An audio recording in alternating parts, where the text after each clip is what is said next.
நேருக்கு லக்ஷ்மி நாராயண அன்பு வணக்கங்கள். இப்போ நம்ம பார்க்க போகிறது பார்த்திங்கன்னா நவம்பர் மாத பலன்கள். ஸோ நவம்பர் மாத பலன்களில் வந்து சிம்ம ராசி எப்படி இருக்க போகுது நவம்பர் மாதம். ஸோ நவம்பர் மாதத்தில் வந்து எப்படிலாம் இருக்கும், ஏன்னா நினைத்ததை சாதிப்பவர் சிம்ம ராசிக்காரர் கண்டிப்பாக ஒரு நல்ல விஷயங்கள்லாம் நடக்கும். பட் அதுக்கு முன்னாடி எப்படி இருக்கிறத பார்ப்போம். ஸோ நவம்பர் மாதத்தில் பார்த்தீங்கன்னா உங்களுக்கு வந்து உங்களது ராசி அதிபதி வந்து 3ல் வந்து நீச்சமாகிறாருங்க. ஸோ அதனால் வந்து காமம் சார்ந்த விஷயங்களில் கொஞ்சம் கவனமாக இருக்கணும்.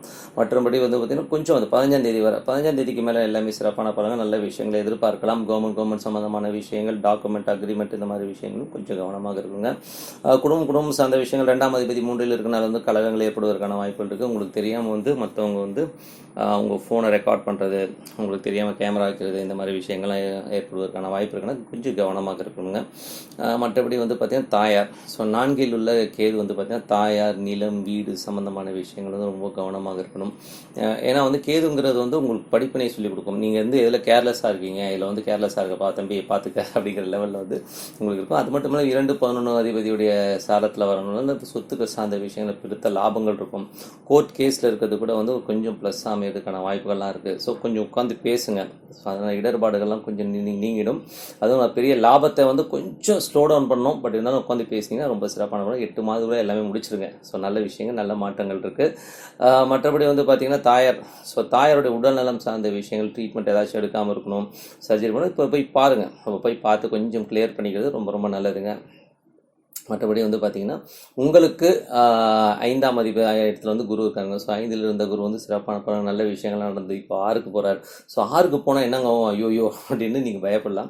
6க்கு போனால் ஒன்றும் இல்லைங்க, அது சனியோடைய போகுது. அது மட்டும் இல்லாமல் நீச்சமாகுது குரு. ஸோ அங்கே குரு நீச்சமானாலும் சனி அங்கே வந்து ஆட்சி பலத்தோடு இருக்கனால நீச்சபங்க ராஜயோகம்ங்கிற ஒரு விஷயம் கண்டிப்பாக நடக்கும். ஸோ அதனால் ஒரு நல்ல லாபங்கள், நல்ல விஷயங்கள்லாம் அட்டகாசமாக இருக்கும்.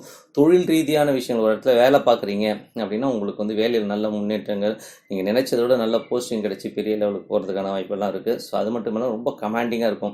ஸோ வேலை செய்கிற இடத்துல வந்து ஒரு கமாண்டிங், நல்ல ஒரு பெரிய லெவலில் வந்து முன்னேறுவதற்கான வாய்ப்பு ரொம்ப சிறப்பாக இருக்குங்க. மற்றபடி 7ஆம் அதிபதி 6ல் இருக்கனால கொஞ்சம் கருத்து வேறுபாடு, பொருளாதார சார்ந்த விஷயங்கள் வந்து உங்களுக்கும் மனைவிக்கு வந்து அடிக்கடி வந்து கொஞ்சம் தர்க்கங்கள் ஏற்படும். ஸோ அது எல்லார் வீட்லேயும் நடக்கிறது தான்.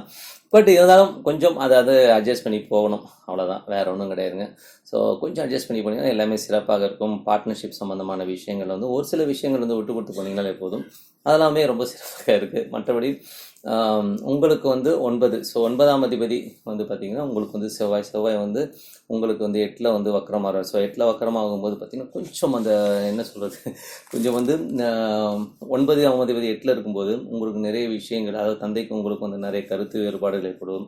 அப்பா கொஞ்சம் வந்து பிடிவாதமாக இருக்கிறதுக்கான விஷயங்கள்லாம் இருக்குங்க. ஸோ அதனால் கொஞ்சம் விட்டு கொடுத்து போனீங்கனாலே போதும், ரொம்ப சிறப்பாக இருக்கும்.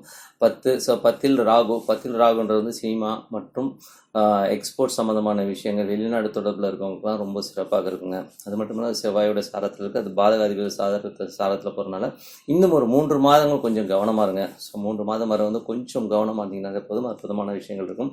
ரியல் எஸ்டேட் சார்ந்த விஷயங்கள் எல்லாம் வந்து பெருத்த லாபங்கள் கிடைக்கும். பட் இருந்தாலும் இந்த டாக்குமெண்ட், அக்ரிமெண்ட், இந்த மாதிரி விஷயங்கள் எல்லாம் வந்து கொஞ்சம் கண்ணும் கருத்துமாக இருக்கிறது ரொம்ப நல்லதுங்க.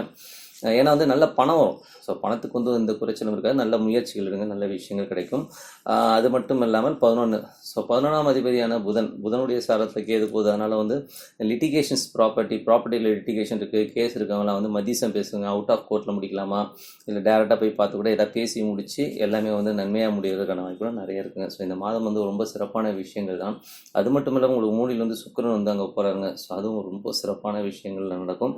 நல்ல மாற்றங்கள், வெளிநாட்டில் இருக்கவங்களுக்கு வந்து நல்ல ஒரு பொருள் வரவு, நல்ல ஒரு உத்தியோகத்தில் நல்ல வளர்ச்சி கிடைக்கிறதுக்கான ரொம்ப சிறப்பாக இருக்குங்க. நீங்கள் வணங்க வேண்டிய தெய்வம் பார்த்திங்கன்னா ஈஸ்வரன். ஸோ ஈஸ்வரன் வந்து எப்படி வணங்கணும் அப்படின்னீங்கன்னா, மனசுக்குள்ளே வந்து அந்த பெருமாளை கொண்டு வரணும். ஓம் நமச்சிவாய, ஓம் நமச்சிவாய, ஓம் நமச்சிவாயன்னு கொண்டு வரும்போது அற்புதமான விஷயங்கள்லாம் அட்டகாசமாக நடக்கும். ஸோ அதை வந்து கண்டினியூவாக பண்ணிட்டு வாங்க. ஸோ இந்த மாதத்தில் இருக்கிற என்னென்ன விசேஷ நாட்கள், அதுக்கு என்ன பண்ணணுங்கிறத பார்ப்போம். நவம்பர் மாத பலன்களில் வந்து 4ஆம் தேதி அன்றைக்கி சங்கடகர சதுர்த்தி. ஸோ சங்கடகர சதுர்த்தி அன்றைக்கி வந்து விநாயகரை வணங்குவதனால் உங்கள் சங்கடங்கள் மட்டுமல்ல, நோய் நொடிகள் மற்றும் வழக்குகள், கடன்கள் தீர்வதற்கான வாய்ப்பெல்லாம் ரொம்ப சிறப்பாக இருக்குது. 6ஆம் தேதி அன்றைக்கி சஷ்டி அன்றைக்கி பிள்ளை வரம் வேண்டி முருகருக்கு வந்து விரதம் இருந்தீங்கன்னா ரொம்ப அருமையான குழந்தை குழந்தை பிறப்பதற்கான வாய்ப்புகள் நல்லா இருக்குது. 8ஆம் தேதி அன்னைக்கு அஷ்டமி அன்னைக்கு காலபைரவர் வழிபாடு ராகுகாலத்தை செய்வதனால் பகையவர்களை தக்க தெரிவார் காலபைரவர். 11ஆம் தேதி அன்னைக்கு ஏகாதேசி. ஸோ ஏகாதேசி அன்னைக்கு நீங்கள் விரதம் இருக்கிறது வந்து உங்கள் உடலுக்கும் உங்கள் உள்ளம் மற்றும் எல்லாத்துக்குமே ரொம்ப நல்லாயிருக்கும். ஏன்னா வந்து அன்னைக்கு வந்து உங்களோட குடலுக்கு வந்து ஒரு ரெஸ்ட் கொடுக்குறீங்க. அது வந்து ஒரு நல்ல விஷயமாகவும் நல்ல மாற்றமாக அற்புதமாகவும் இருக்கும். 12ஆம் தேதி அன்னைக்கு பிரதோஷம். ஸோ பிரதோஷம் அன்னைக்கு வந்து இறைவன் உங்களது தோஷங்களை விளக்குவது தான் பிரதோஷம். பிரதோஷம் அன்னைக்கு ஈஸ்வரனை வழிபாடு பண்ணுங்க. அன்னைக்கு வந்து நம்ம தனித்தனியாக வந்து பாலாபிஷேகம்லாம் பண்ண முடியாதவங்க அன்னைக்கு வந்து ஒரு பேக்கெட் பால் ஒரு 25 ரூபாய்க்கு வாங்கி கொடுத்துட்டீங்கன்னா கூட ஒரு பாலாபிஷேகம் செய்தவரோட பலன் கிடைக்கும். அது ஒவ்வொரு பிரதோஷமும் ஒவ்வொரு கிழமையில் வரும்போதும் அந்தந்த கிழமையில் வந்து நீங்கள் பண்ணும்போது ஒவ்வொரு தோஷங்களும் விலகும். அதனால் வந்து கண்டினியூவாக பண்ணும்போது உங்களது குடும்பத்தை சார்ந்த தோஷங்கள் விலகும். 14ஆம் தேதி அன்னைக்கு அமாவாசை அன்னைக்கு பிதுர் கர்மாக்கள், அதாவது நமது மூதாதையரை நினைச்சு நம்ம வந்து மற்றவங்க தானம் தர்மம் செய்வது ரொம்ப நல்லதுங்க. 15ஆம் தேதி அன்னைக்கு கந்தசஷ்டி விரதம் ஸ்டார்ட் ஆகுதுங்க. ஸோ அன்னைக்கு வந்து இறைவன் முருகனை வந்து வழிபாடு பண்ணி அன்றைக்கி வந்து விரதம் இருக்கிறது ரொம்ப சிறப்புங்க. 20ஆம் தேதி அன்னைக்கு சஷ்டி, அதாவது பெரிய சஷ்டின்னு சொல்லுவோம். ஸோ இந்த வாட்டி வர அந்த சஷ்டி வந்து கார்த்திகையில் வர பெரிய சஷ்டி அது. ஸோ அது வந்து நல்ல ஒரு பெரிய லெவலில் வந்து முருகர் கோயிலெல்லாம் ரொம்ப விசேஷமாக இருக்கும். கோயிலுக்கு போக முடியாதவங்க கூட அன்றைக்கி ஒரு கேசரியோ ஏதோ ஒரு பலகாரம் செஞ்சு இறைவனை படைத்து முருகரை வழிபாடு பண்ணுறது ரொம்ப ரொம்ப சிறப்புங்க. 22ஆம் தேதி அன்றைக்கி அஷ்டமி அன்னைக்கு காலபைரவர் வழிபாடு ராகுகாலத்தை செய்வது ரொம்ப ரொம்ப சிறப்பு, பகைவரை தக தெரிவார். 26ஆம் தேதி அன்றைக்கி ஏகாதேசி. ஸோ உடலுக்கும் உள்ளத்திற்கும் இறைவனை சார்ந்திருந்து ஒரு விரதம் இருக்கிறது ரொம்ப சிறப்புங்க. 22ஆம் தேதி 27ஆம் தேதி அன்றைக்கி பார்த்தீங்கன்னா உங்களுக்கு பிரதோஷம் வருது. ஸோ பிரதோஷம் அன்றைக்கி வந்து தோஷங்களை விளக்குவது பிரதோஷம். அன்றைக்கி வந்து இறைவனுக்கு வந்து நீங்கள் வில்வமோ பாலோ பன்னீரோ இல்லை தேனோ உங்களுக்கு என்ன விபூதி எது வேணால் வாங்கி கொடுக்கலாங்க. ஸோ அது பண்ணும்போது உங்களுடைய அந்த தோஷங்கள் கண்டிப்பாக விலகும். 29ஆம் தேதி அன்றைக்கி பௌர்ணமிங்க. 29ஆம் தேதி அன்றைக்கி பார்த்தீங்கன்னா 1:46 மதியம் தொடங்கி 30ஆம் தேதி 2:33 வரை பௌர்ணமி இருங்க. ஸோ பௌர்ணமி அன்றைக்கி வந்து பார்த்திங்கன்னா நீங்கள் உங்களது குலதெய்வ வழிபாடு ரொம்ப ரொம்ப செய்கிறது ரொம்ப ரொம்ப நல்லதுங்க. மற்றபடி உங்களது ஜாதகத்தில் குரு கேது காம்பினேஷன்ஸ் இருந்து நிறைய கடன்கள் பட்டு நிறைய பிரச்சனைகள் இருக்கவங்க வந்து கண்டிப்பாக வந்து ஒரு சித்தர் சமாதிகள் உங்கள் ஏரியாவில் பக்கத்தில் இருக்க சித்தர் சமாதிகளை வழிபாடு பண்ணுறது ரொம்ப நல்லது. வெளிநாட்டில் இருக்கவங்க வந்து உள்ளுக்குள்ளே, அதாவது வெளிநாட்டில் இருக்கவங்க வந்து சித்தர் சமாதி தெரியாது. ஸோ நீ ஏதோ சித்தர் வழிபாடு அன்னைக்கு வந்து சித்தரை நினைச்சு ஒரு தியானம் பண்ணுறது மெடிடேஷன் பண்ணுறது வந்து உங்களது இந்த கடன் தொல்லைகள் பிரச்சனைகள் இருந்தால் நல்ல விடிவு காலம் கிடைக்கும். ஸ்ரீ குபேரன் டிவியை பார்த்தமைக்கு நன்றிகள். மேலும் இது போன்ற தகவல்களை தெரிந்து கொள்ள ஸ்ரீ குபேரன் டிவியை சப்ஸ்கிரைப் செய்யுங்கள். மறக்காமல் பெல் ஐக்கானை கிளிக் செய்யுங்கள்.